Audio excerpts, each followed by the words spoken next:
မြန်မာလူပြောလိုက်တာနဲ့အခုလိုပုံရောဗီဒီယိုရောအခမဲ့ထုတ်ပေးတဲ့အမိုက်စားစော်ဝဲတစ်ခုကြောင်းကိုပြောပြပေးသွားမှာပဲဖြစ်ပါတယ်ဒီကောက်မှာဆိုလို့ရှိရင်လည်းမြန်မာစကားပြောမှန်တဲ့ဗီဒီယိုတွေကိုလည်းအခမဲ့စိတ်ကြိုက်ထုတ်လို့ရအောင်မှာပဲဖြစ်ပါတယ်ခင်ဗျာစော်ဝဲလေးကို download ဆွဲဖို့အတွက်ကြတော့ကျွန်တော်တို့တွေ Play Store ထဲကိုတစ်ချက်ဝင်လိုက်ကြမယ်ပေါ့နော်Okay Play Store ထဲကိုရောက်ပြီဆိုရင်ဘယ်လိုရှာမလဲဆိုရင်ဒီပေါ်မှာ YD Create ဆိုပြီးတော့မှရိုက်ရှာလိုက်ပေါ့နော်ဒါက YouTube ကနေပြီးတော့မှထုတ်ပေးထားတဲ့ software ပေါ့နော်အဲ့တော့ဒီမှာလက်ရှိ upgrade တောင်ထွက်နေပြီကျွန်တော် upgrade လေးတင်လာအောင်မယ်အဲ့တော့ဒီကောင်ကတချို့ဖုန်းတွေမှာကြာရင် Play Store ထဲမှာမပေါ်ဘူး။ဘာကြောင့်လဲဆိုတော့ဒီမြန်မာနိုင်ငံမှာလက်ရှိကသုံးဝင်မပေးထားသေးဘူးပေါ့နော်။အဲ့ခါကျဘယ်လိုလုပ်ရမလဲဆိုရင်ကျွန်တော်တို့ကဖုန်းမှာ VPN လေးချိတ်ပြီးတော့မှဒီတခြား region တစ်ခုခုနဲ့ချိတ်ပြီးတော့မှ Play Store ကို clear data လုပ်မယ်ပြီးမှပြန်ဝင်လာမယ်ပေါ့နော်။ဝင်ပြီးတော့မှဒီ software ကိုတခါပြန်လာရှာပြီးတော့မှ download ဆွဲပေါ့နော်။အဲ့တိုင်းလုံးမှပဲရလိမ့်မယ်။မဟုတ်ရင်တော့ဒီကောင်ကိုသုံးလို့ရမှာမဟုတ်ဘူး။အကယ်၍ကိုကအဲ့နီလန်နဲ့လုံးလုံးမှမရဘူးဟဲ့ဆိုရင်ဒီ browser တစ်ခုခုမှာသွားရှာပြီးတော့မှတခြားဒီ app တွေကနေပြီးတော့မှ download တစ်စင်းပြန်ပြီးတော့မှဆွဲလိုက်ပေါ့နော်။အဲ့တော့ကျွန်တော်တို့ဒီ software လေးရလာပြီဆိုလို့ရှိရင် software တွေကိုတစ်ချက်ဝင်လိုက်ကြမယ်ပေါ့နော်။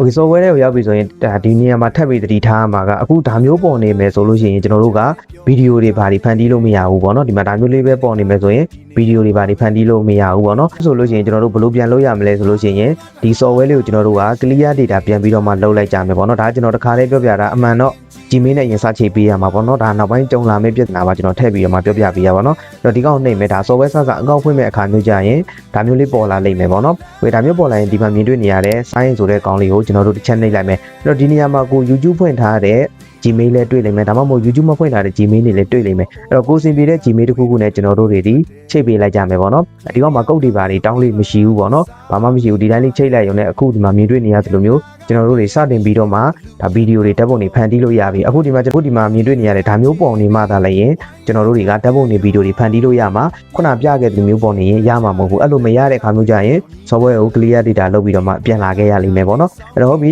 ဒီတိုင်းလေးပေါ်လာပြီဆိုရင်ကျွန်တော်တို့ဘာတွေလုပ်လို့ရလဲဆိုရင်ဒီမှာဓာတ်ပုံထုတ်လို့ရမယ်ဗီဒီယိုတွေထုတ်လို့ရမယ်စာလေးပဲရေးရုံပဲပေါ့နော်အဲ့တော့ကျွန်တော်တို့တွေကဒီမှာဓာတ်ပုံလေးစပြီးတော့မှထုတ်ကြည့်လိုက်မယ်အဲ့တော့ဒီက generate image ဆိုတဲ့ကောင်လေးကိုတစ်ချက်နှိပ်လိုက်ကြမယ်ပေါ့နော်ပြီးရင်ဒီမှာ permission လေးပါလေးကျွန်တော်တို့တွေဒီအနည်းငယ်ပေးလိုက်ကြမယ်အဲ့တော့ဟုတ်ပြီဒီထဲမှာဆိုလို့ရှိရင်ကျွန်တော်တို့ကဒီမြန်မာလိုပဲပေါ့နော်ကျွန်တော်မြန်မာလိုပဲခိုင်းကြည့်လိုက်မယ်ပေါ့နော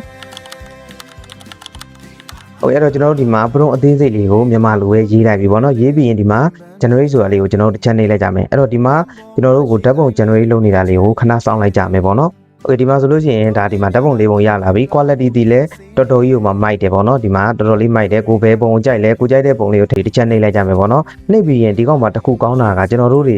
ဒီကောင်ကို auto video တန်းပြီးတော့မှလောက်ခိုင်းလို့ရသေးတယ်ဓာတ်ပုံကနေ video တန်းပြောင်းခိုင်းလို့ရတယ်ဒီမှာ create video ဆိုတဲ့ကောင်လေးကိုတစ်ချက်နှိပ်လိုက်မယ်ဒီနေရာမှာတော့ line မကောင်းရင်နည်းနည်းလေးကြာမယ် line ကောင်းရင်မြန်မယ်ခဏစောင့်လိုက်မယ်ဒါဆိုရင်ကျွန်တော်တို့ကဘာ pro မှာထည့်စရာမလိုဘဲနဲ့ဓာတ်ပုံကနေ video တန်းပြီးတော့မှပြောင်းပေးသွားမှာပေါ့နော်အဲ့တော့ကျွန်တော်တို့ဒီမှာဗီဒီယိုဖိုင်လေးရလာပြီဆိုလို့ရှိရင်ဒီဗီဒီယိုဖိုင်လေးကိုဖုန်းထဲမှာစေ့ကျင်နေဆိုရင်ဒီမှာမြင်တွေ့နေရတဲ့ download ဆိုတာလေးကိုတစ်ချက်နှိပ်လိုက်ကြမယ်ဝေဒါကျွန်တော်တို့တွေဓာတ်ပုံထုတ်တာပေါ့နော်ဓာတ်ပုံထုတ်ပြီးတော့မှရလာတဲ့ဓာတ်ပုံကနေဗီဒီယိုပြောင်းတဲ့နေပါထည့်ပြီးတော့မှပြောပြတာအဲ့တော့နောက်တစ်ဆင့်အနေနဲ့ကျွန်တော်တို့ကဗီဒီယိုထုတ်မယ်နောက်ပြီးဒီမြန်မာစကားပြောတဲ့ဗီဒီယိုတွေပါဘယ်လိုလုပ်ရမလဲဆိုတာကိုနောက်တစ်ဆင့်ထပ်ပြီးတော့မှပြောပြပေးမယ်အဲ့တော့ကျွန်တော်ဒီမှာဘက်နဲ့ပြန်ထွက်လိုက်မယ်ပြန်ထွက်ပြီးရင်ဒီဘက်မှာမြင်တွေ့နေရတဲ့ခုနဓာတ်ပုံထုတ်လာပြီးကိုအခုကျတော့ကျွန်တော်တို့ဒီမှာ generate video ဆိုတာလေးကိုတစ်ချက်နှိပ်လိုက်မယ်ဗီဒီယိုထုတ်ကြမယ်ပေါ့နော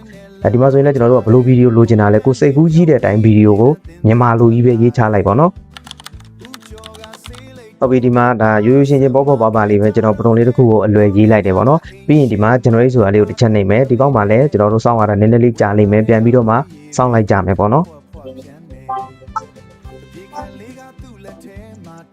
โอเคဒီမှာဆိုရင်လည်းကျွန်တော်တို့ဒီမှာဗီဒီယိုဖိုင်လေးတစ်ခုရလာပြီဒါပေါ့ပါပဲပေါ့နော်ကိုဒီပို့ပြီးတော့မှ quality ကောင်းတဲ့ဟာမျိုးရခြင်းရင် pro ကိုကြာနာတိချာလေးရေးပြီးတော့မှခိုင်းမယ်ဆိုရင်ဒါဒီထက် quality ကောင်းတဲ့ဗီဒီယိုတစ်ပုဒ်ထပ်ပြီးတော့မှရလာလိမ့်မယ်ပေါ့နော်ဒီမှာမြင်တွေ့ရတဲ့ဗီဒီယိုကိုမကြိုက်သေးဘူးဆိုရင်ဒီမှာ try again ကိုနှိပ်ပြီးတော့မှနောက်တစ်ပုဒ်ပြန်ပြီးတော့မှဖန်တီးခိုင်းလို့ရတယ်အကယ်၍ကြိုက်တယ်ဆိုရင်ဒီမှာ view video ဆိုတာလေးကိုနှိပ်လိုက်ရမယ်ဒါဆိုရင်ဒီမှာဒီဗီဒီယိုဖိုင်လေးကျွန်တော်တို့ရလာပြီဒီမှာပေါ့နော်ဒီလိုပေါ့ပါလေးရေးလိုက်တာတော့မှရလာတဲ့ quality လေးကမစိုးဘူးလို့ပြောလို့ရတယ်ပေါ့နော်အဲ့တော့ဒီကောင်ကိုလည်းကျွန်တော်တို့တွေဒီကောင်လေးကိုတစ်ချက်နှိပ်မယ်ပြီးလို့ရှိရင် export ထုတ်ပြီးတော့မှ download ဆွဲလိုက်ကြမယ်ပေါ့နော်ဝေဒါဆိုရင်နောက်ဆုံးအဆင့်ဖြစ်တဲ့ကျွန်တော်တို့မြန်မာစကားပြောတဲ့ဗီဒီယိုတွေဘယ်လိုဖန်တီးကြမလဲပေါ့နော်အဲ့လိုဖန်တီးဖို့အတွက်ကြတော့ပြန်ထွက်လာမယ်ပြန်ထွက်ပြီးရင်ခုနလုပ်ခဲ့တဲ့ဒီ generate video ဆိုတာလေးကိုပဲကျွန်တော်တို့တစ်ချက်နှိပ်လိုက်ကြမယ်โอเคနှိပ်ပြီးသွားပြီဆိုလို့ရှိရင်ဖြစ်နေရတဲ့ upload ဆိုတာလေးကိုတစ်ချက်နှိပ်လိုက်မယ်နှိပ်ပြီးရင်ကျွန်တော်တို့ဒီ file ထဲမှာပေါ့နော်ကိုကဓာတ်ပုံတစ်ပုံတော့အရင်ကြိုပြီးတော့မှထုတ်ထားလိုက်ပေါ့နော်အဲ့တော့ဒီမှာကိုထုတ်ထားတဲ့ဓာတ်ပုံလေးကိုဒီထဲမှာတစ်ချက်ထည့်လိုက်ကြမယ်ပေါ့နော် โอเคဒီမှာဓာတ်ပုံလေးထည့်ပြီးသွားပြီဆိုရင်ကျွန်တော်တို့တွေမြန်မာစကားပြောအောင်ပရုံလေးရေးကြမယ်ပေါ့နော်ဘယ်လိုရေးရမလဲဆိုတော့ကျွန်တော်ဒီမှာပရုံနမူနာလေးကိုရေးပြမယ်ပေါ့နော်